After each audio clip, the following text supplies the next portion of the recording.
Entonces, tenemos aquí como invitado hoy de nuestras charlas de Hablemos de Física a Judith Palacios, que nos va a hablar de un tema que empieza, digamos, puede empezar aquí cerca y sin embargo nos lleva bastante a una distancia intermedia, hasta el Sol, que no está mucho más allá. Judith, pues, ¿qué decir sobre ella? Pues ha sido alumna nuestra, lo cual quiere decir que ser alumno de esta facultad no excluye que uno pueda llegar a conseguir hacer algo. Como explicaba algún otro profesor, es una frase mía, lo suele decir otro profesor. Bueno, pues además ha llegado, pues eso, ha estado como todos los investigadores, pues ha hecho una vida por aquí y por allí. La licenciatura la hace aquí, pero el doctorado, si no me confundo, luego en Valencia. En parte yo creo que la presento porque conozco dónde está hecha la foto Sí. del cartel de presentación, o sea, está la Universidad de Utrecht, y también he visto por ahí diferentes estancias por otros sitios. En cuanto al tema, pues tiene esa parte que a mí me interesa un poco de la polarización, que podemos hacer aquí la polarización todos nosotros, pero a la misma vez, como decía, nos lleva lejos, ¿no? Es como el concepto de barrio Sésamo, cerca, lejos. Los astrofísicos pues nos tienen acostumbrados a que no sabemos nunca muy bien dónde están, pero eso tiene cierta parte de interés. Entonces, bueno, creo que la voy a dejar ya hablar a ella, agradeciéndola que se haya ofrecido a venir aquí. Bueno, Siempre pues me gusta mucho charlas de este tipo. Pues muy bien, bueno, muchas gracias por la presentación, muchas gracias por la invitación. La verdad es que es un lujo volver a la casa, ¿no? Porque bueno, yo estudié aquí, con lo cual eso, volver a estas aulas, la verdad es que está muy bien, es un gran detalle, ¿no? Entonces voy a dar una charla sobre polarización, pero voy a dar un aspecto un poco, no solo el típico académico, que sabemos, hemos estudiado un poco de lo que es la polarización, sabemos en los contextos que se aplican, pero realmente hay otros contextos infinitos en los que tienen aplicación, e igual no lo sabemos, no nos lo cuenta, no se explica, ¿no? Entonces, bueno, voy a hablar un poco de todos estos. Por eso se llama esta charla de sepias, escarabajos y pantallas. Entonces vamos a hablar un poco de visión animal, polarización visión en polarización animal. Vamos a ver cosas tecnológicas y vamos a ver cómo se aplican las imágenes de polarización para inferir los campos magnéticos en el Sol y también en otras estrellas. Entonces, bueno, vamos a hacer un resumen así un poco rápido, que es, bueno, la luz como onda electromagnética, es algo que sabéis, lo habéis visto en un montón de asignaturas, no me quiero extender mucho en esto. Un poco de polarización en vida diaria, que es precisamente lo que os voy a contar, un poco de comportamiento animal, visión animal y demás. El Sol, que es nuestra estrella magnética, la más cercana, la que mejor conocemos. Vamos a ver cómo se sacan los campos magnéticos del Sol a través de dos efectos fundamentales, que es el efecto Seemann y el efecto Hanle. Y vamos a ver cómo se obtienen esos campos magnéticos a través de la luz polarizada, de imágenes en luz polarizada, ¿vale? Entonces, bueno, sabemos básicamente lo que es la luz, que es una onda electromagnética con unos campos perpendiculares, un campo eléctrico, un campo magnético, y la diferencia de fase entre las componentes de una de esas dos cosas, del campo eléctrico o del campo magnético, es lo que va a dar la polarización, este desfase, esta delta. Tenemos amplitudes, tenemos números de ondas, frecuencias y demás. Pero esto va a ser lo que va a originar todo este follón, la diferencia de fase. Y para entenderlo un poco mejor o recordar lo que es la polarización o lo que no hayáis estudiado polarización, aquí vamos a ver un par de ondas, un par de componentes. Tenemos una componente roja, la del eje Z, otra componente azul, y vemos que su suma da una luz de forma lineal. Eso es una onda linealmente polarizada. Entonces, si las tenemos un poco frescas visualmente, luego vamos a comprender mejor las cosas, ¿no?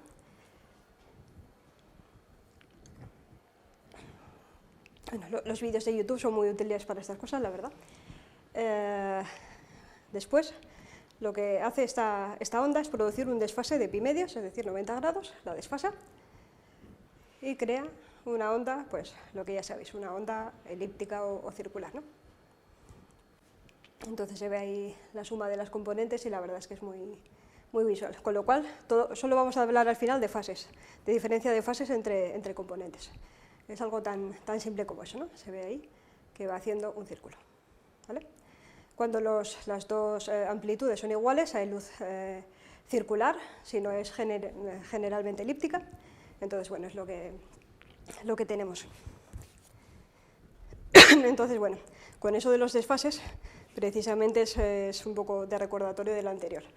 Tenemos que en delta 0pi es una onda linealmente polarizada, con pi medios y 3 pi medios son circulares, y si tiene las dos amplitudes son elípticas, y si tiene las dos amplitudes iguales son circulares, ¿vale? Solo recordar un poco así. También hay grados de polarización. Tenemos la luz natural, que es un montón de mezcla de estas ondas, que son ondas en diferentes frecuencias, fases, amplitudes, lo cual hace que no conserven ningún grado de polarización, sino que sean un batiburrillo de todo ello, ¿vale? Y tenemos la luz, más o menos de forma ideal, totalmente polarizada, ¿vale? Bueno, tenemos esos diferentes tipos de polarización y cómo obtenerlos. Esto también lo habéis dado en clases o en laboratorios, que tenemos polarizadores, tenemos láminas de cuarto y media onda, tenemos compensadores, y una de las características de todo esto es que están hechos con medios anisótropos, es decir, que tienen diferentes índices de refracción en diferentes direcciones. Entonces, bueno, ¿cómo obtener la polarización? La verdad es que hay varios procesos físicos por los que obtenerlas. Tenemos la polarización por dispersión. En esta me voy a centrar un poco más porque es creo que la polarización que menos se conoce, se intuye y quizás se explica. La polarización por absorción es la típica que hace un polarizador, también lo mencionaré. La polarización por reflexión, que la típica se recuerda es de los ángulos de Brewster, las ventanas, el agua tranquila con las gafas de polarización. Y la polarización por transmisión, que son pues, con materiales birrefringentes, que tienes un par de rayos que se refractan y demás, ¿no? Entonces, bueno, tenemos la primera, solo por pasarla así rápidamente, que es la polarización por transmisión. Tenemos un polarizador, como este, que tiene un eje de transmisión, en la que tienes un haz de luz y entra y se transmite a lo largo de ese eje de transmisión. Resulta que lo que ocurre es que la componente horizontal se va, digamos, quedando, va provocando calentamiento y demás, y se va absorbiendo en probablemente unas moléculas transversales que hay aquí colocadas. Esto también se ve muy bien en longitudes de onda un poco más grandes. Tenemos una onda más o menos aquí, ponemos una rejilla, imaginaos unas microondas, con lo cual tenemos una rejilla con una distancia entre milímetros o centímetros quizás, y lo que ocurre es que atraviesa, lo que queda al final es esta onda. Esta de aquí se ha absorbido por la malla, por esta red, ¿de acuerdo? También otra guía, un poco referencia de todo esto, es esta especie de donus, de donete que hay aquí, que es cómo es la distribución de energía en un dipolo. Un dipolo nunca emite energía en su eje, siempre la emite a 90 grados. Esto va a ser fundamental también para todo lo que hablemos.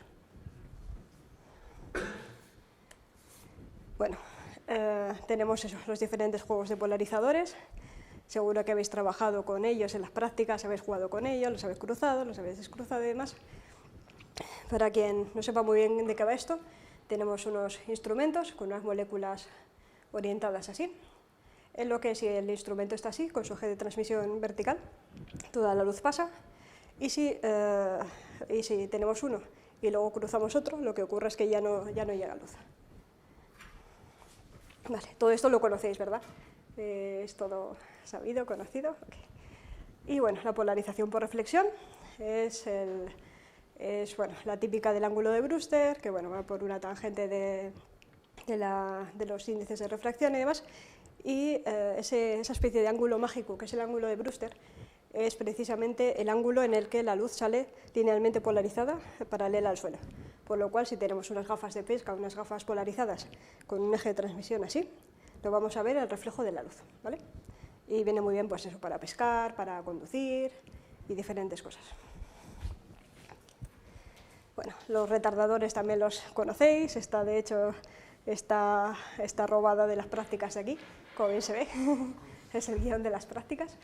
Bueno, hay láminas de cuarto de onda, de esas también las vamos a ver bastante, que son las típicas láminas que convierten una luz linealmente polarizada en una luz circular, así de forma genérica.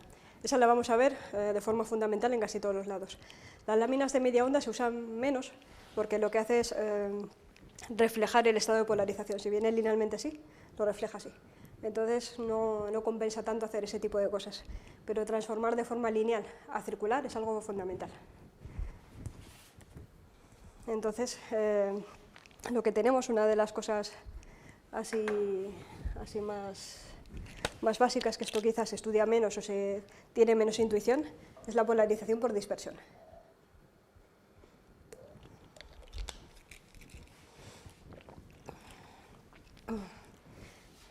La polarización por dispersión, bueno, de hecho más o menos tenemos una cierta intuición de lo que es el scattering Rayleigh, que llegan fotones, inciden con las moléculas de aire que tienen electrones y provocan una dispersión en una longitud de onda determinada.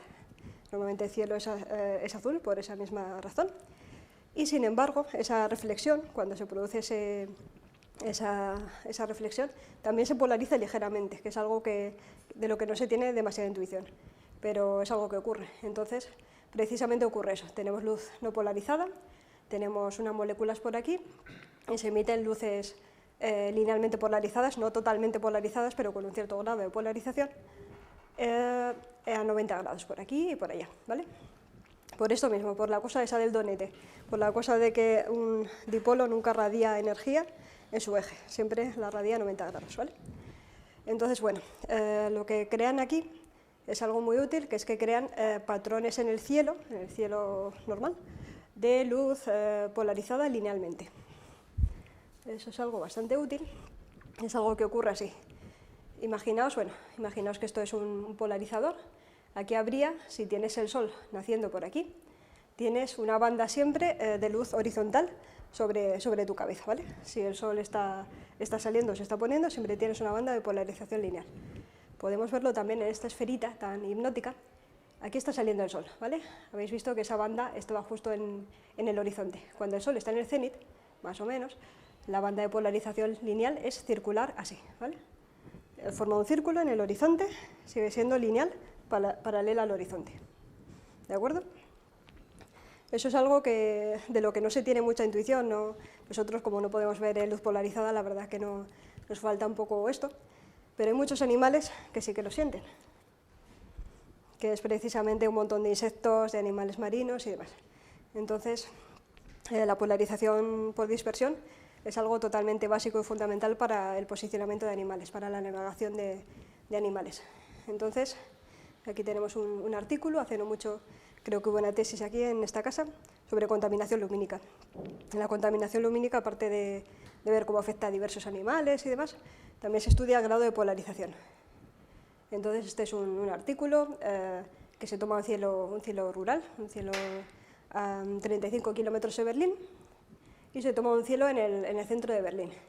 Entonces vemos que, esto se hizo por la noche, vemos unas tracitas de estrellas por aquí, es una fotografía de todo el cielo, ¿no?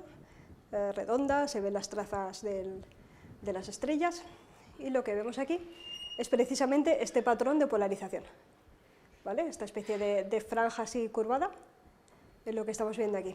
¿Y de dónde lo vemos si es de noche? Lo vemos de la luna, reflejada de la luna. La luna hace en el cielo el mismo patrón de polarización que el Sol, pero más débil. Entonces este patrón lo usan un montón de animales para posicionarse. ¿Qué ocurre en las ciudades?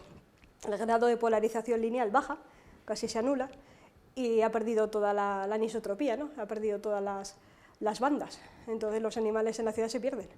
Aparte de por otras emisiones o emisiones ultravioleta y demás que les pueden desorientar, simplemente se han quedado sin la referencia del patrón del cielo nocturno. Entonces, ya os he mencionado un poco diversos animales que se pueden guiar por todo esto. Y tenemos abejas, tenemos mantis, peces y demás bichos. Esta polarización, o sea, esta navegación por polarización es algo que hacen, pero no hay que olvidar el otro tipo de navegación que hacen normalmente ellas. Por ejemplo, las hormigas, su navegación más importante es por las feromonas que dejan otras, pero también se guían por la luz polarizada. En las abejas ocurre lo mismo. Para muchas de ellas no es su patrón fundamental de navegación, pero es muy importante.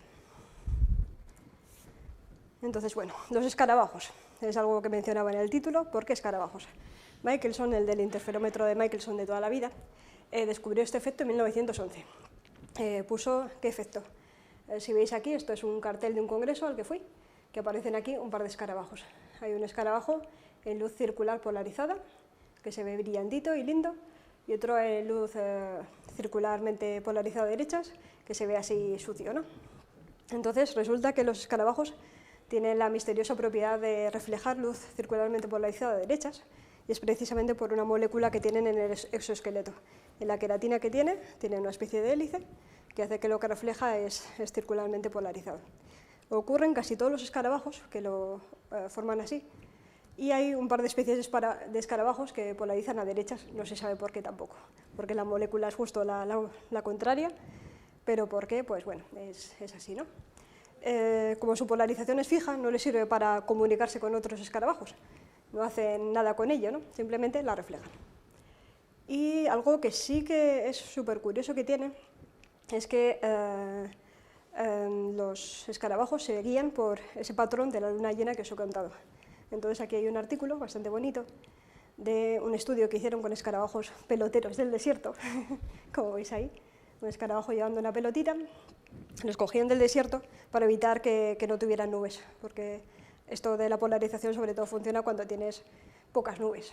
Si tienes alguna, bueno, pero si está muy cubierto ya no te vale, ¿no? Entonces cogieron estos escarabajos, los pusieron en círculos y vieron que con luna llena los escarabajos hacían trazas muy rectas de su bolita. La iban llevando tranquilamente, en cuarto creciente y menguante las hacían un poco más así y en luna llena se perdían.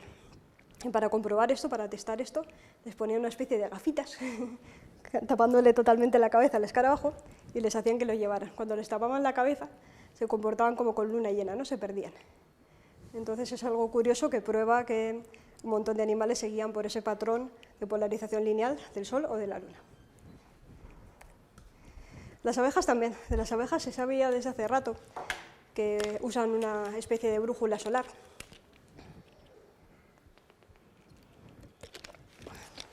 O la posición del Sol. Entonces lo que representan es, siempre tienen la posición del Sol y con respecto a su panal, cogen un eje de referencia y, por ejemplo, marcan un ángulo de 30 grados.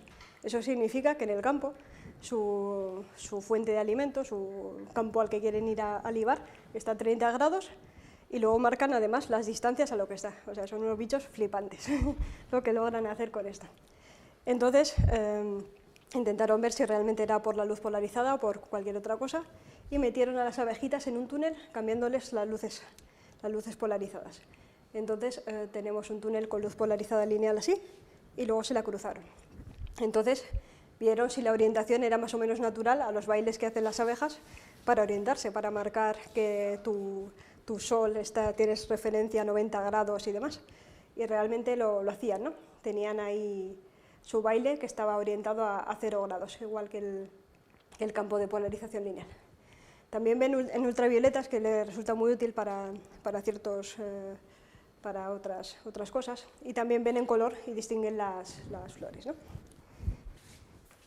Y las sepias. Luego hay un montón de animales marinos, también súper curiosos, que en muchos casos, bueno, son bichos marinos. Cuando estás en el mar, en muchos casos hay mucha turbidez y no ves mucho, con lo cual cualquier comunicación en color siempre es más complicada que de otra forma. La luz polarizada es lo que más se transmite a medias distancias. El color probablemente lo pierdas con turbidez, pero la polarización la pierdes, bueno, también la pierdes, seguramente por dispersión, pero quizás un poco menos. Y las sepias las utilizan, pues eso, tanto para ver como para comunicarse. Hicieron un experimento, que es este de aquí, que es, bueno, hacen como una especie de cosa amenazadora, ponen un LCD sin el polarizador, es decir, tú no ves nada, pero la sepia sí, y emiten esta imagen, ¿no? Emiten algo así como un punto gordo que viene hacia ella. cuando está en polarización lineal a un grado más o menos grande, es decir, una polarización lineal tipo así, la sepia hace y cambia de color, cambia totalmente de color y cambia su patrón de polarización en reflexión. Sin embargo, si su ángulo es pequeñito, tipo 0, 1 grado o algo así, la sepia, que es esa, ni se inmuta. Entonces, la verdad es que los experimentos con animales y luz polarizada son flipantes. Y otro de los bichos ya más asombrosos del mundo animal, que es la gamba mantis arcoiris, quizás hayas leído estos cómics si os gustan, los de Oddmill. Y bueno, ahí describe perfectamente lo que es una gamba arcoiris, como ve y demás. Tiene 16 receptores de color, ven ultravioleta, infrarrojo, todo lo posible, de todas las formas adecuadas, y ven en polarización lineal y circular. Es de los pocos bichos que ven en polarización circular, porque tienen, aparte de algo que sensa la polarización lineal, tiene una lámina, una especie de lámina cuarto de onda, con la que ven en polarización circular. Aparte tienen la capacidad de mover los ojitos a 90 grados y así ven más también diferentes polarizaciones, ¿no? Han hecho también otros experimentos con estos bichos, que es que ponen cajitas con alimentos cubiertas de polarizadores o de láminas cuartos de onda o de láminas así, y miran a ver dónde van preferentemente. Y les gusta todo, les gusta la comida en recipientes linealmente polarizados, circulares, entonces es que lo ven todo, ¿no? Son capaces de distinguir todo lo que hay. Entonces, bueno, la polarización en la vida diaria está también en todas las partes, en la tecnología, en todos los lados. Por ejemplo, en las gafas del cine 3D, tienes polarizadores lineales o circulares, normalmente lineales. En cualquier pantalla lleva por lo menos 2 polarizadores, esas las voy a contar ahora, y diferentes elementos tecnológicos o industriales para ver diferentes cosas, ¿no? Entonces, bueno, las pantallas lo que suelen tener es básicamente un polarizador aquí, otro polarizador cruzado aquí, y un cristal líquido entre ellas. Este cristal líquido, cuando no pasa voltaje, lo que hace es transmitir la luz en forma de hélice, con lo cual sale por el polarizador lineal. Si tienes una calculadora, vas a ver tu píxel de la calculadora gris, un gris así, el típico gris. Sin embargo, cuando le conectas un voltaje a ese cristal líquido, lo que ocurre es que las moléculas se alinean y pasan a la fase nemática de ese cristal líquido. ¿Qué ocurre? Que tu luz que venía así ya no rota, se queda así y la para el polarizador de arriba. Y por eso se le crea el píxel negro, ¿no? Entonces es así como funcionan todos los cristales líquidos de cualquier reloj y calculadora y demás. Cualquier ordenador también lleva cristales líquidos, ahora os voy a hacer una demostración. Y también la fotoelasticidad.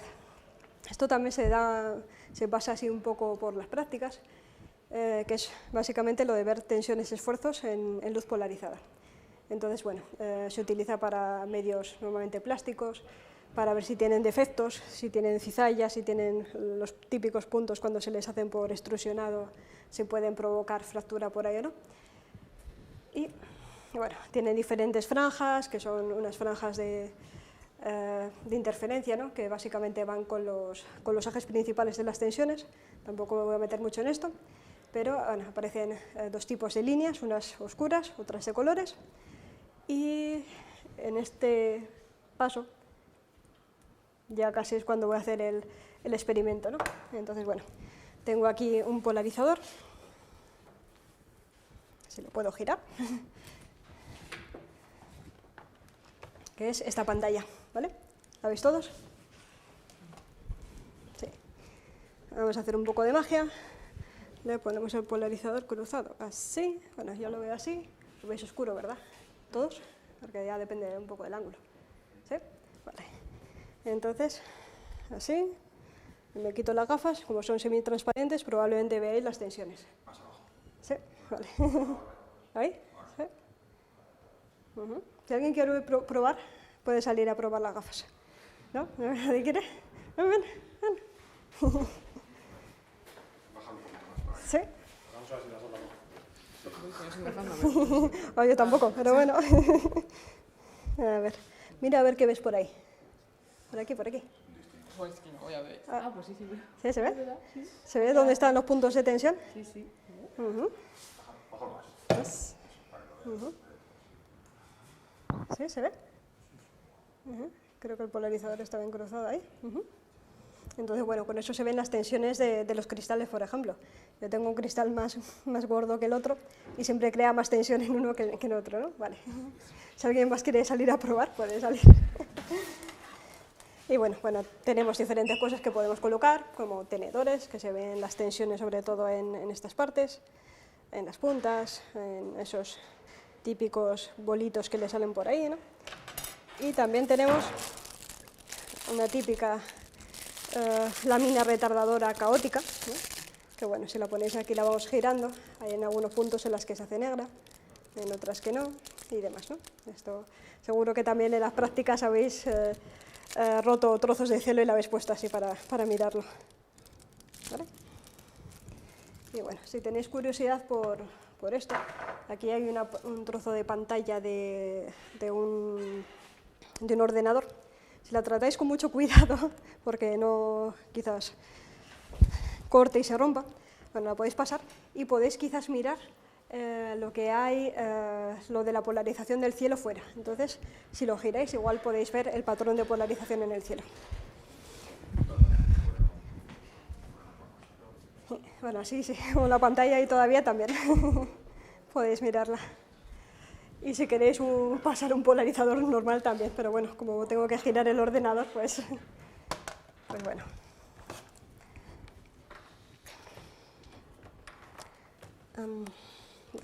También se usa de forma también comercial y de otro tipo de aspectos para ver la birrefringencia en minerales. Esto es una carta Michael Levy, eso de ahí, y lo que tenemos en esta carta es precisamente unos órdenes de interferencia de colores, ¿no? Aquí está el orden 0, el orden 1, el orden 2.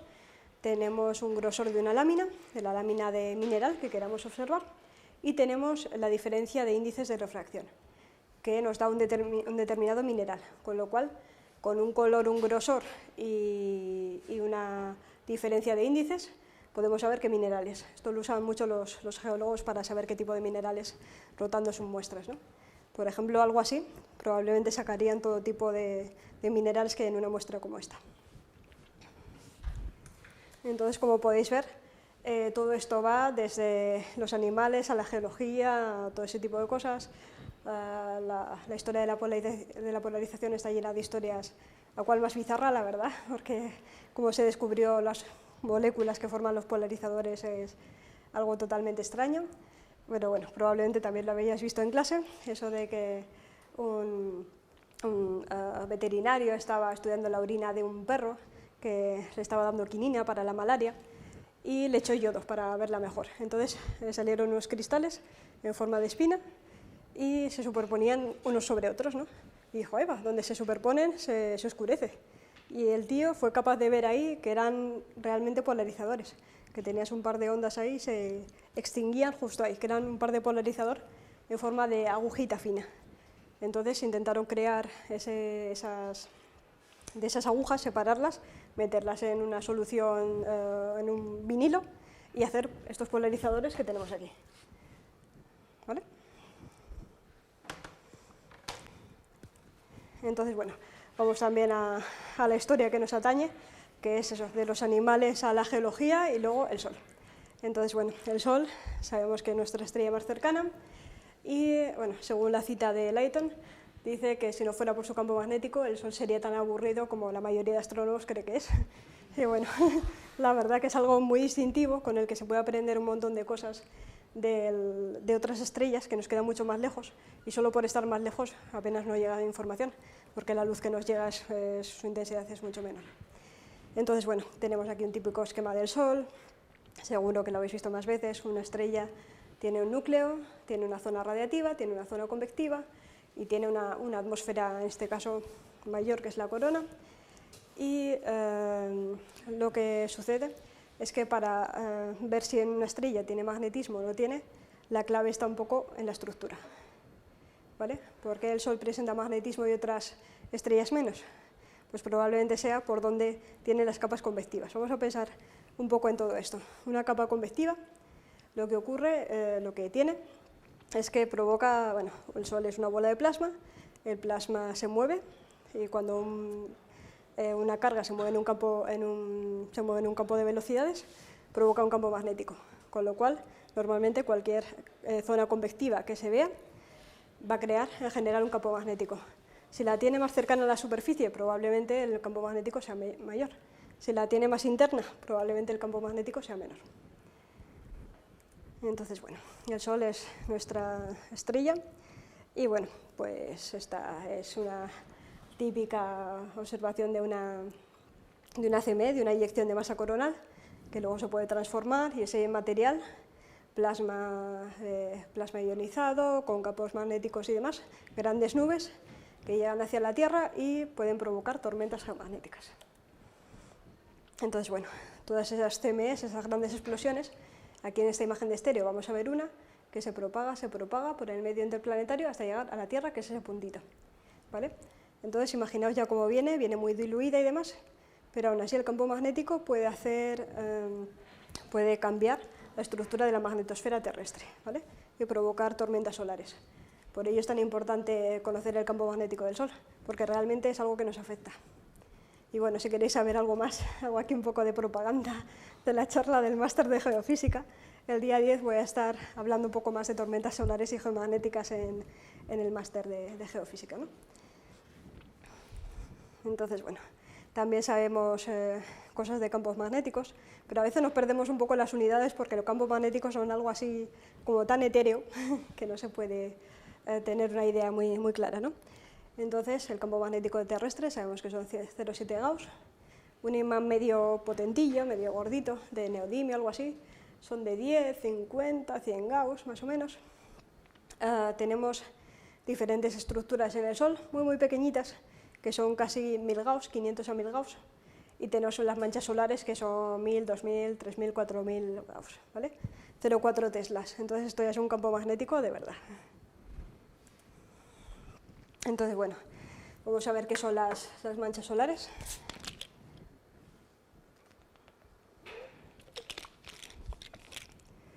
Que probablemente también lo sepáis, que son la manifestación del campo magnético en la fotosfera.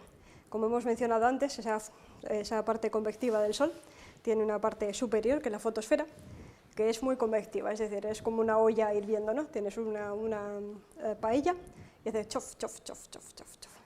Pues es algo así. Cada gránulo es más o menos como esa célula de convección. Plasma que sube, se enfría y baja. Plasma que sube, se enfría y baja. Al hacer tanto ciclo ahí, lo que ocurre es que hay campos magnéticos que se crean y se van formando entre los gránulos, que son esas pequeñas burbujitas que hemos visto antes, o hay campo magnético que viene de más lejos, de la zona de abajo, que emerge en la superficie y se ve como manchas solares. ¿Vale? Una mancha solar es básicamente al final un tubo magnético, de esta forma, un tubo magnético bastante vertical, ¿vale? Y que tiene una parte un poco horizontal, que es esta zona de la penumbra, esta que parece así pelo, ¿no? Entonces, aparte de ser el movimiento, la convección, aparte de ser la causa del campo magnético, al final, también cuando tienes mucho campo magnético, la convección se para, que es algo que ocurre en las manchas solares. Cuando tienes un campo magnético muy intenso, ya esa paellera no bulle tan bien, ¿no? Ya no hace plop, plop, plop, plop, hace pop, pop, pop, pop. Y lo que ocurre es que, como su mecanismo más eficiente de transmisión de calor es la convección, si se para, se enfría. Por eso las manchas solares son frías por dentro, tienen como 1000 Kelvin menos, ¿vale? Entonces, bueno, probablemente también hayáis visto estos mapas, que son los magnetogramas, estaban en el cartel, y es básicamente la representación de todo esto, ¿no? Un magnetograma es un mapa de campo magnético. Entonces tenemos en este mapa campo magnético que sale fuera de la transparencia en blanco, por ahí, y en negro, que es campo magnético que entra. Tenemos campo magnético así, ¿vale? Básicamente en esa dirección. Recordemos esto de las manchas solares. Las manchas solares, si las vemos en la superficie, están ancladas en la superficie y os miran a vosotros, con lo cual tienen el campo magnético más o menos hacia afuera. Ya cuando giran, ya le vas viendo un poco más de otras zonas, y eso también nos va a dar pie a otras cosas. Todo esto, la verdad es que se tardó en descubrir, porque desde Galileo, que vio las manchas solares, tardaron unos cuantos siglos en darse cuenta de toda la parte magnética del Sol. Hale hizo el primer experimento con efecto Zeeman en 1908 y casi hasta los años 70 no se generó un mapa como este. Entonces realmente estamos hablando de una ciencia muy joven, la física solar al final. Entonces, bueno, probablemente esto también lo habréis visto por algún lugar,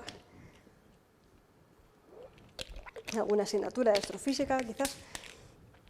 Si tenemos un cuerpo negro, ese cuerpo negro emite en continuo, y si tenemos una nube, esa nube, si está más caliente, va a emitir líneas de emisión, y si está más fría, va a absorber y va a emitir líneas de absorción, así a grandes rasgos. Las líneas espectrales son como la huella dactilar de cada elemento. Cada elemento tiene unas líneas diferentes y depende de todas sus transiciones atómicas, como también seguramente sabréis. Entonces, hay que considerar también un poco la parte instrumental de esto. Para que se vean líneas espectrales, necesitamos primero una rejilla que nos quite de esta parte del continuo, nos seleccione un poquito, y necesitamos un prisma, ¿vale? Algo que nos disperse la luz, ¿vale? Estas dos cosas van a ser muy importantes, tanto la cosa que nos dispersa la luz como la rejilla, que nos hace que una línea de absorción tenga este aspecto, van a ser fundamentales en lo que vamos a ver después, en la astrofísica. Y esto quizás en algún punto de astrofísica también lo hayáis dado o demás. El continuo, en el caso del Sol, nos da datos en la fotosfera, es decir, tenemos una línea aquí, una línea espectral, y esta parte plana, más o menos plana, es el continuo, esto es la línea, ¿no? Esto es la parte de las alas de la línea, esto es el centro de la línea, ¿vale? Entonces el continuo, esta parte de aquí, normalmente se genera en la fotosfera.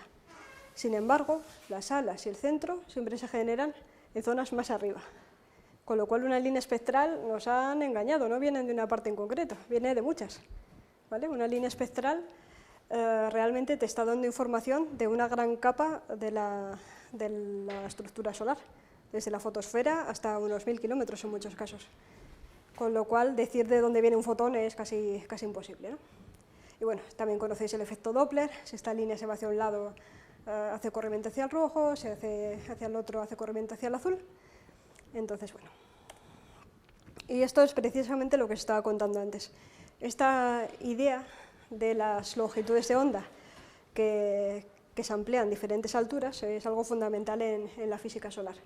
Tenemos el continuo, en el que se va a ver, como decíamos antes, la fotosfera. Si vemos aquí, hay una imagen de la fotosfera, vamos, el Sol como una bola de billar, el disco solar es la fotosfera. Y vemos pues, lo típico que se ve en la fotosfera, una mancha solar. No se ve muy bien en la pantalla, pero bueno. Si nos vamos más adentro de la línea, ya se empieza a ver aquí una nubecita. Estamos ya viendo la cromosfera, estamos viendo mucho más arriba. Y estamos empezando a ver estructuras de la cromosfera, como estos filamentos. ¿Los veis? Y cuando volvemos de nuevo a la fotosfera, vuelve a ser la bola de billar aburrida con la mancha solar. ¿Vale? Entonces, en una sola línea se pueden ver diferentes capas de la atmósfera solar.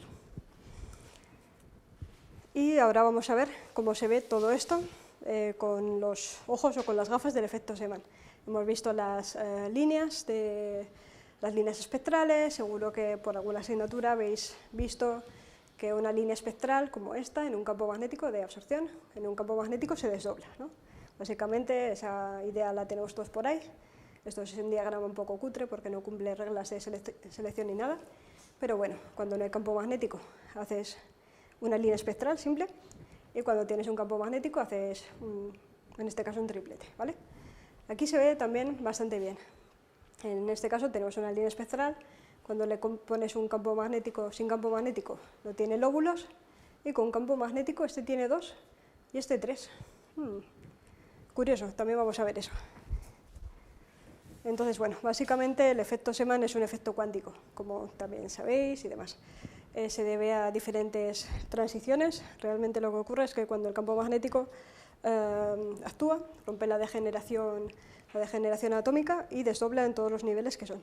Entonces, hasta que no se vio la cuántica, no se llegó a explicar por qué el número de líneas, ¿no? Entonces, siempre cumple las transiciones del número J. Entonces, vemos que según las reglas de transición de la m del 0 más menos 1. Esto va a ser bastante importante porque nos va a dar los componentes de este efecto Zeeman. Es decir, aquí tenemos una componente que se va a llamar pi, que es precisamente la de la diferencia de m igual a 0, es decir, si miráis aquí en este nivel 3 y en este 2 hay un nivel más 1. Pues los que van del más 1 al más 1 son justo el elemento 0, es decir, la componente pi.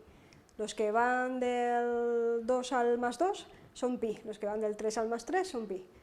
Esta sigma es la que es más 1, con lo cual esto sería del 0 al más 1, del 1 al más 2 y así.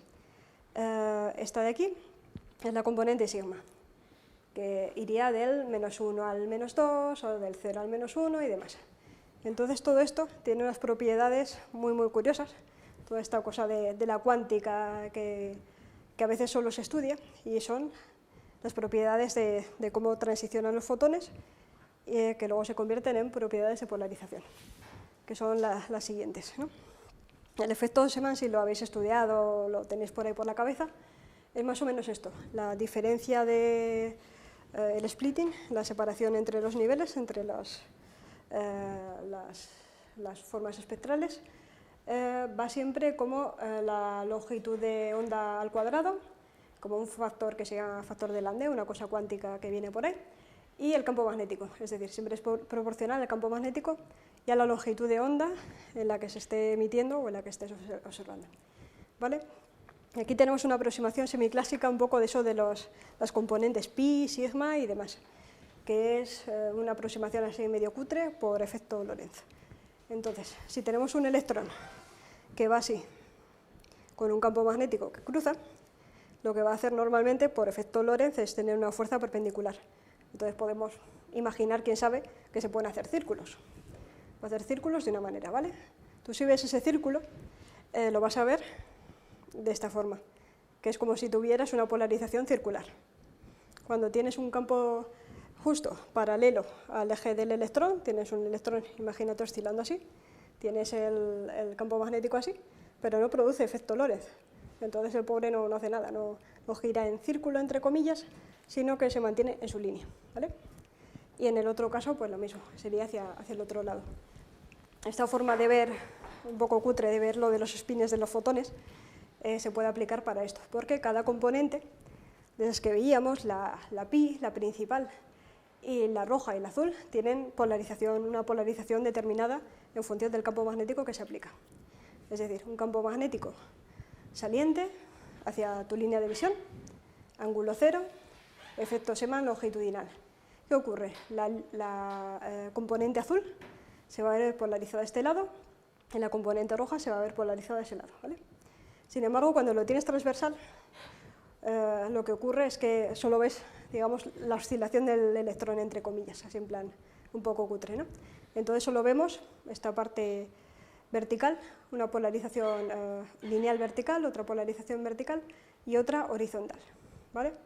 Entonces esta es la clave de cómo las componentes, esas cuánticas que veíamos, tienen una traducción en la polarización de la luz que van a emitir, es decir, en los fotones que producen en esa transición. Bueno, más allá de los rollos cuánticos, el efecto Zeeman en el Sol, lo que tenemos es que, según esa ecuación que hemos visto ahí, tenemos de nuevo el desdoblamiento Zeeman, que es proporcional a la longitud de onda, a su factor de Landé efectivo y a su campo magnético. Eso nos va a decir qué líneas son buenas para observar este efecto. Es decir, las líneas buenas que van a hacer un splitting muy grande son las líneas con una longitud de onda muy grande, que emiten en una longitud de onda muy grande, que tienen un factor de Landé grande a igualdad de campo, ¿no? A igualdad de campo magnético. Entonces lo que tenemos, esta fue una de las primeras imágenes de Zeeman, tenemos un corte ahí, ¿no? En el que se observó una zona, tienes una línea espectral y en el campo magnético, una vez visto el espectro, se ve el desdoblamiento, se ve ahí el triplete. Entonces realmente las líneas espectrales que más se usan para esto de ver el efecto Zeeman, lo que son siempre, se intenta que sean largas, es decir, que sean infrarrojo, en muchos casos, a veces no es posible, pero se intentaría mirar siempre en el infrarrojo. Y las de menos intensidad son, y también las que tengan el factor delante más grande. Bueno, también eso de los tripletes también es un poco entelequia, porque el primer triplete que vio Seemann dijo, vaya, se desdobla en 3, y luego empezó a hacer pruebas con átomos, y aquello fue un caos, porque realmente cada átomo tiene componentes que no tienen nada que ver unas con las otras, ¿no? Las componentes pi son las de arriba y las componentes sigma son las de abajo. Entonces podéis ver la variedad de efectos Seemann que hay, o sea, ninguno se parece a otro. ¿Y por qué? De nuevo por esa cosa de la cuántica que decíamos. O sea, en el caso de un número j, que es este de aquí, el número j no es 1 siempre, que es lo que ocurre en un triplete. Pueden ser un medio que te dan pares, puede ser 3 medios que te dan 4, entonces todo eso te crea una gran variedad de efectos Seemann en una línea espectral. También, no sé si habéis oído hablar de la rotación Faraday, que es un efecto de rotación de la polarización debido al plano magnético. Esto es algo que se usa también en astrofísica general, que bueno, si crees que tienes una nube detrás de algo que te emita en luz lineal, por ejemplo, si tienes una nube absorbente por el medio, lo que va a hacer es rotar el plano de polarización de la luz, ¿no? Entonces, eso también se ve en otro efecto que se usa también un poco en física solar. Esto también se parece un poco, esto de la rotación Faraday, se parece un poco a lo de los materiales ópticos como el azúcar y demás, que lo metes en un bote y pones una polarización lineal así y te sale de lado, ¿no? Debido a la molécula que es, levógira, dextrógira y demás. Se parece un poquito a eso, la rotación Faraday, pero es debido a un campo magnético impregnado en esa nube que ves, ¿vale? Y bueno, entonces el efecto Hanle es una cosa que se usa más raramente en física solar, que es precisamente cuando tú tienes, para ti es muy fácil medir el efecto Seemann de frente, ¿vale? Porque tienes tu polarización clara y demás, pero cuando estás de lado ya es más complicado. Tienes menos intensidad, tienes unos patrones de polarización mucho menores y todo en el limbo del Sol se hace muy, muy complicado. Entonces se intenta observar por este efecto, que es un efecto un poco más raro, que lo que ocurre es que necesitas tener un campo transversal y una fuente de luz detrás para observar una polarización lineal y una de rotación. O sea, lo que hace es una cosa muy, muy extraña, tiene una cuántica muy complicada, pero se sacan campos magnéticos muy, muy pequeños. El efecto Hanle tiene un rango de aplicación de unos pocos Gauss a casi un Tesla, pero cuando quieres medir muy, muy poquitos Gauss, esto es una técnica muy, muy precisa.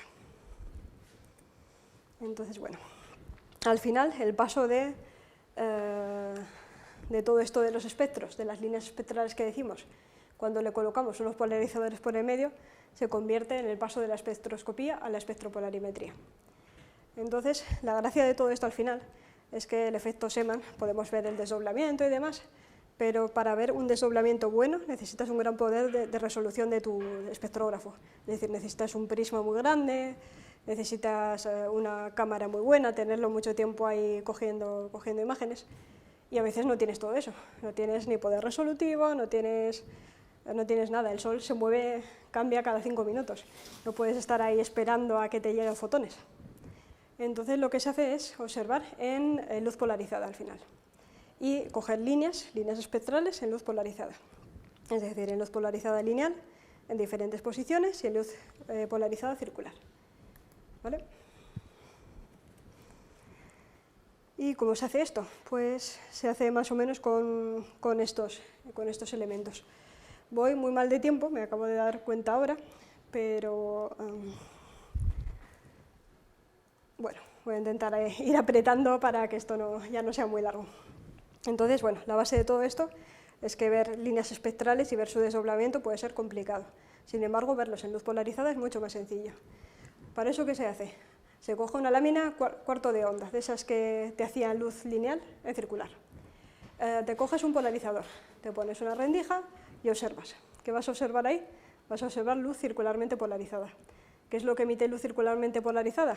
Cualquier tipo de cosa, de elemento en el Sol que tengas, es decir, una mancha solar, te va a emitir, por eso que decíamos en las alas, una luz polarizada en un ala y otra luz polarizada en la otra, o lineal también. Entonces, tienes que hacer una combinación de un montón de elementos ópticos para sacar algo que luego puedas utilizar. Se suelen utilizar los parámetros de Stokes, que creo que también los habéis estudiado, se ven por ahí, que son básicamente combinaciones de intensidades de luz. Es decir, tienes en el Stokes I tienes la medida de un polarizador así más un polarizador así. En el Stokes Q tienes la medida de un polarizador así menos un polarizador así. En el U tienes la medida de un polarizador así menos otro así. Y en el Stokes Q tienes la medida de un polarizador circular a derechas menos el de izquierdas. Al final, eso, siempre hay que intentar poner cualquier tipo de cosa electromagnética en intensidades, porque tú lo único que tienes, vas a medir y pueden ver tus ojos, son intensidades, no tienes nada más. Por lo cual, hay que utilizar siempre esas combinaciones lineales de intensidades. Entonces, bueno, ¿qué podemos hacer con estos parámetros de Stokes? Básicamente, todo esto nos lleva a intentar inferir lo que lo crea, que es el campo magnético. Y precisamente con estas combinaciones de parámetros de Stokes, lo que se ve es, o se intenta inducir, es el campo magnético. Campo magnético en módulo, dirección y sentido, ¿vale? O sea, es decir, la orientación en azimut, ángulo y demás, en cada píxel que veas. Es decir, tienes una imagen así y en cada imagen tu campo magnético va a ir cambiando. Y tienes que saber en qué punto cada uno va a su bola, ¿no? Entonces, bueno, todo esto al final, esto de los desdoblamientos, también se puede ver un poco aquí. Esta es la típica línea espectral que os he mostrado antes, línea de absorción. En el azul tenemos una línea con campo cero y en el rojo tenemos una línea con campo muy desdoblado, ¿vale? Esto es algo de lo que tenemos bastante intuición. Sin embargo, el parámetro de Stokes en polarización lineal hace un perfil así, en forma de pico, de valle-pico, ¿no? O pico-valle. Y cuanto más intenso es el campo magnético, más se separa. Y todas estas formas de cómo son estos perfiles vienen dadas por estas ecuaciones. Al final, estas ecuaciones lo que nos van a indicar es la dependencia de cada parámetro con la dirección y el sentido. Es decir, con todos ellos se puede inferir el campo magnético, ¿vale? Pero solo algunos te marcan el sentido hacia adentro o hacia afuera, y solo estos dos, el Q y el V, te marcan una inclinación en el ángulo, ¿no? Con lo cual vas a tener, si logras resolver todo esto, vas a tener un vector de campo magnético perfectamente caracterizado para un píxel. Luego lo tienes que hacer para toda una imagen. Entonces, bueno, lo que nos dicen los parámetros de Stokes en una imagen de una línea espectral, la verdad es que es bastante. Realmente esto parece un batiburrillo de cosas, pero es muy interesante. Aquí tenemos varias líneas espectrales, ¿vale? 1, 2, 3, 4 y 5 muy débiles ahí, ¿vale? Ves que esas líneas no son rectas, tienen un zigzag, hacen así. Todo ese zigzag se debe al efecto Doppler. Pensad que toda esta parte está mirando una parte del Sol que está viendo un gránulo hacia arriba o hacia abajo, es decir, aquí vas a ver un gránulo que tiene flujo hacia arriba, con lo cual se te va a ir un poco la línea hacia la derecha. En el otro vas a tener un flujo hacia abajo, se te va a ir la línea a la izquierda, a la derecha, a la izquierda, a la izquierda, a la derecha. Y por eso las líneas espectrales en el Sol tienen forma de zigzag, ¿no? Porque estás viendo realmente los flujos de velocidades en la manipulación. Luego, cuando lo miras en luz polarizada, es decir, en polarización circular, como estos, que es el Stokes V, si ves un perfil de esos de piquitos que decíamos valle-pico o pico-valle, ya solo esa forma te va a decir si el campo es para adentro o para afuera. Si es de esta forma, si es valle-pico, si lo cortas aquí, te saldría esta parte negra, que es un valle, la parte de arriba, que es un pico. Entonces, solo esa forma te va a decir que es un campo magnético hacia adentro. Y ya si tienes algún tipo de mancha que se te vea por aquí, te va a decir que tiene una cierta inclinación y azimut ese campo magnético que estás viendo. Y pensad que cada uno va en cada píxel, es decir, cada píxel de aquí son diferentes, estás viendo diferentes cosas en el Sol, ¿vale? Aquí estás viendo probablemente algo con un campo magnético muy intenso, aquí el campo magnético es diferente y demás. Entonces, bueno, como voy tan mal de tiempo, voy a ir pasando cosas. Y lo único que voy a decir es que todo eso, esos perfiles que veíamos antes, se meten en un código informático que se llaman códigos de inversión. Entonces tú les das los perfiles estos de una línea espectral, se los metes y le das un modelo de atmósfera solar adecuada. Es decir, un modelo de atmósfera solar no es lo mismo para la mancha que para la granulación, que para otro tipo de cosas, porque tienes temperaturas diferentes, campos magnéticos de base diferentes y demás. Entonces, te salen unos parámetros de Stokes sintéticos que vas a comparar con los tuyos y vas a decir, esto es bueno, pues entonces mi campo magnético tiene esta dirección, este sentido en este píxel, va a ser así, así en este otro, va a ser 0 en este. Entonces así se sacan los campos magnéticos. Y bueno, ya resumiendo un poco, esto sería un mapa precisamente de todo este rollo que os cuento, que es, este es un típico mapa magnético, ¿no? Lo mismo, un Stokes V en grande, una mancha solar. Esto es una mancha solar. Está en negro, con lo cual implica que el campo magnético va hacia adentro, ¿vale? Esto es un mapa de la fuerza del campo magnético, es decir, del módulo. Este es un campo del azimut, y este es un campo de la inclinación. Aquí lo del azimut se ve más o menos bien, porque va de verde pasando a rosa, que son 90 grados, y pasando a verde clarito, que son 180. Aquí lo mismo, 0, 90, 180. Te está diciendo que la mancha redonda es redonda realmente, ¿vale?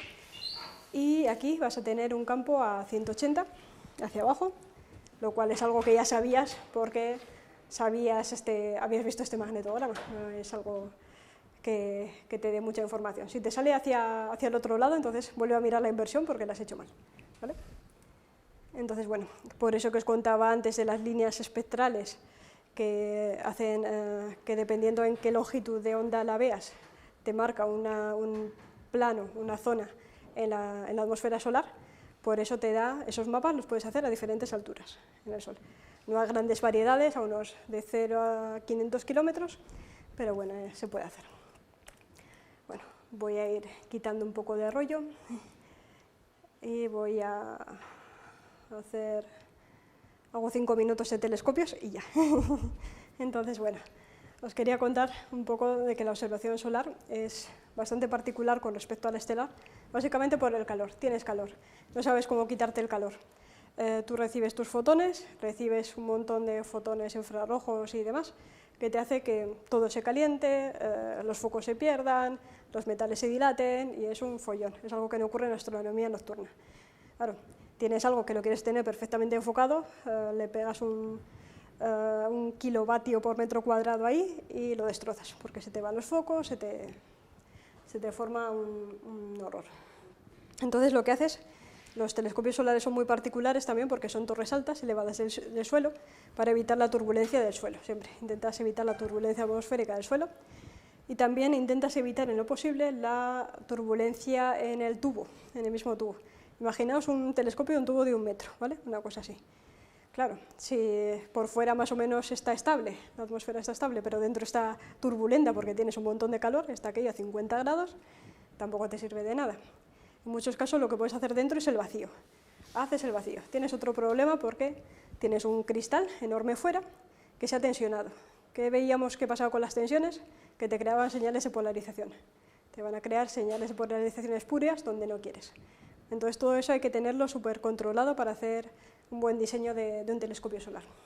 Entonces, eso, las cámaras no se pueden calibrar a una cúpula porque no tienes cúpulas. Es totalmente diferente a cualquier observación nocturna. Entonces, bueno, solo os voy a mencionar un poco unos pocos telescopios, básicamente que hay observatorios en tierra, en globo, en el espacio, los hay en todos los picos de volcanes del mundo prácticamente, los hay embarcados en globos estratosféricos, los hay orbitando en el espacio, como SOHO, como INODE y otros tantos. Y bueno, aquí hay unos telescopios más o menos recientes. INODE se lanzó en 2006, SOHO lleva pues 2 ciclos solares ahí viendo el Sol. IMAX Sunrise es precisamente este globito en el que colaboré, y bueno, se lanzó 2 veces de hecho, y Solar Orbiter se va a lanzar el año que viene y va a ser la misión solar que más se va a acercar al Sol. Va a llegar a 0,2 unidades astronómicas, se va a intentar que no se fría y va a llevar un montón de instrumentos para medir campos magnéticos, para medir también todo ese plasma cuando viene de las tormentas solares y demás. Bueno, en los terrestres hay diferentes cosas, me quiero centrar en estos porque podéis ver aquí una muestra de los telescopios solares de La Palma y Tenerife.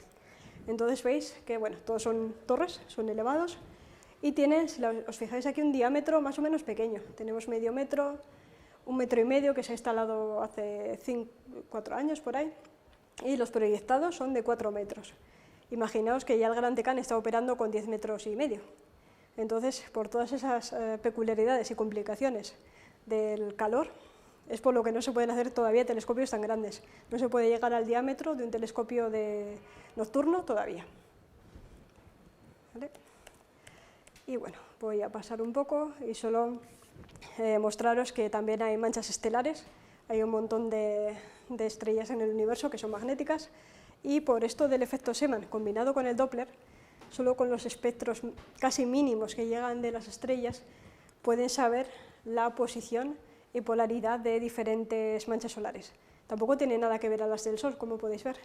En el Sol nacen más o menos en un cinturón ecuatorial, aquí están dispersas por todos los lados y demás. La verdad es que no tiene nada que ver. Y bueno, dependiendo del tipo de estrella, en qué parte de la secuencia principal esté y demás, tiene más posibilidad de tener un campo magnético o no. Al final, casi todas tienen un campo magnético en mayor o menor medida, ¿no? Pero las que tienen campos magnéticos muy intensos son las estrellas de neutrones, esas por descartado. También las estrellas jóvenes que están acretando masa también tienen campos magnéticos más o menos intensos. Y bueno, y las que tienen luego peculiaridades en metales, que tienen algún tipo de metal que hace algo raro, y las que rotan muy rápido también, precisamente por eso, que cuando el plasma, cuando tienes un plasma que se mueve más rápido, crea un campo magnético, por lo mismo. Y con esto, pues ya acabo. Si tenéis alguna pregunta, pues ya está.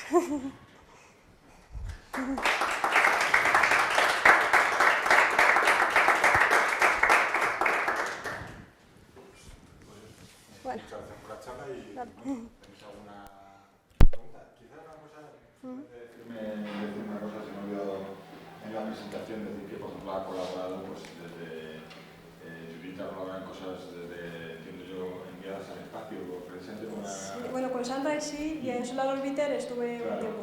Con pero ya...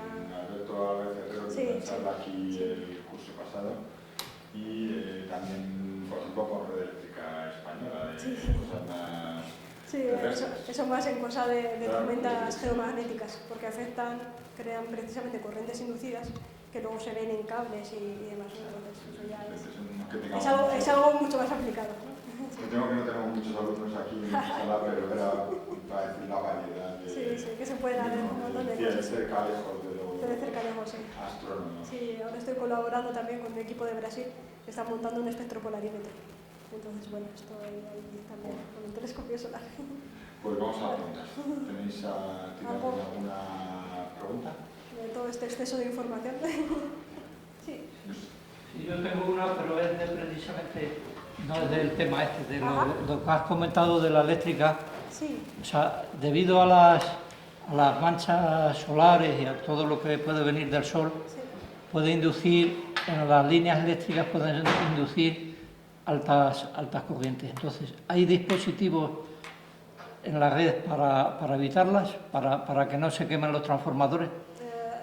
No hay muchos, aparte de abrir líneas para que se vayan normalmente para otros lados. Hay gente más experta por ahí en cosas de cómo se generan corrientes en líneas, pero normalmente lo que intentas es desviarla antes de que llegue a un transformador, para que no la absorba. Se intenta, de algún modo. ¿Antonio? No, eso. Pero es que normalmente la red eléctrica no diseñaron los sistemas para soportar eso. Entonces, básicamente no tienen sistema. No entraba en el diseño de esas corrientes. Entonces, es un Sí, bueno, hay que confiar que no se ha ido antes. No se ha ido aquí. No se ha ido aquí. O que sepan. Pero bueno, hay mucha investigación ahora en eso. O sea, se podría, en el fondo, de rediseñar las redes y los componentes que entran. Sí. Primero están diseñando medidores para investigar. Así es, así es. Para los satélites también hay Sí. sistemas, ¿no?, pensados para que no se frían. Es complicado porque eso ya viene por partículas. Esto se genera por los campos magnéticos inducidos en los cables que generan corrientes y eso ya es normalmente por incidencia directa de una partícula que lo fríe. Entonces, hacer escudos para partículas es más complicado. Normalmente lo que suelen hacer para satélites es resetear. Le mandan un comando de reseteo y miran a ver si no se ha frito mucho. Y con eso se va tirando. Pero por campos electromagnéticos inducidos en la circuitería también Sí. habrá problemas también. Sí, sí, también. También hay alguno, pero sobre todo es más problema, como todos los componentes son los cuánticos y demás, si te cae un electrón mal dado te lo fulmina, ¿no? Y bueno, eso, crean sus pantallas, crean sus escudos de plomo o de lo que sea, pero claro, no puedes mandar, la cuestión es que no puedes mandar tochos de plomo al espacio porque eso pesa demasiado y es demasiado gasto en combustible. Entonces tienes que buscar algo medio ligero que te cubra todo, que te apantalle toda esa incidencia de partículas, por ejemplo.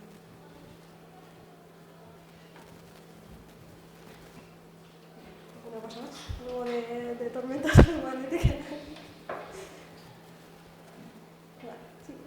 Claro, yo que soy para esto, no, yo creo en la óptica, pero personalmente, pero en todo lo demás pues tampoco tengo mayor quizá interés. Pero claro, estás hablando de, hay resolución para campos magnéticos en estrellas que no son el Sol. Sí. Es absolutamente increíble. O Claro, sea, la claro. cuestión no es que haya resolución, sino que hay resolución espectral. O sea, el punto, la Sí, estrella claro. como punto, se te va a quedar un punto. La cuestión es que si una estrella la tienes así y te va rotando así, te va a generar un patrón de polarización diferente. Y tiene aquí una mancha, ¿no? Te va a generar un patrón de polarización diferente unido al efecto Doppler. Entonces es por eso por lo que se reconstruye. Entonces intenta reconstruir así. En estrellas en las que se ve el disco como en Betelgeuse sí que se puede hacer un poco mejor, pero en otras en las que no se ve el disco pues se intenta estimar un poco. Claro. Sí, aprovechando su rotación y ya. Por eso sí tienes el poder eso, espectral y luego en píxeles, de que te caiga una estrella en dos, entonces ya los puedes comparar por lo menos. Pero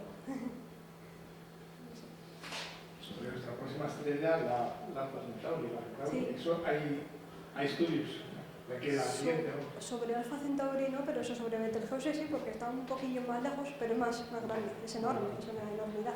Entonces con un telescopio ves disco, entonces ya si ves disco puedes ver manchas. Pues que vamos a mandar Pero- una manada de satélites, microsatélites, Sí, ¿no? a ver si Vamos van. para la siguiente, A ver si llegan. pues, y ya que lleguen se puede observar. Sí, sí. Y sobre todo también hay mucha aplicación muy interesante de la polarimetría en discos de estrellas jóvenes, de T-Tauri, de estrellas que están en formación.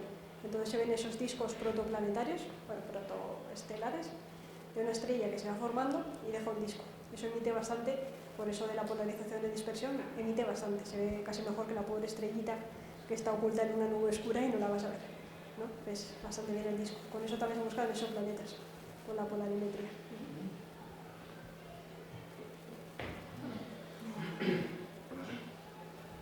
Si no quedan más preguntas, pues agradecemos de nuevo a Luis de Sara. Gracias.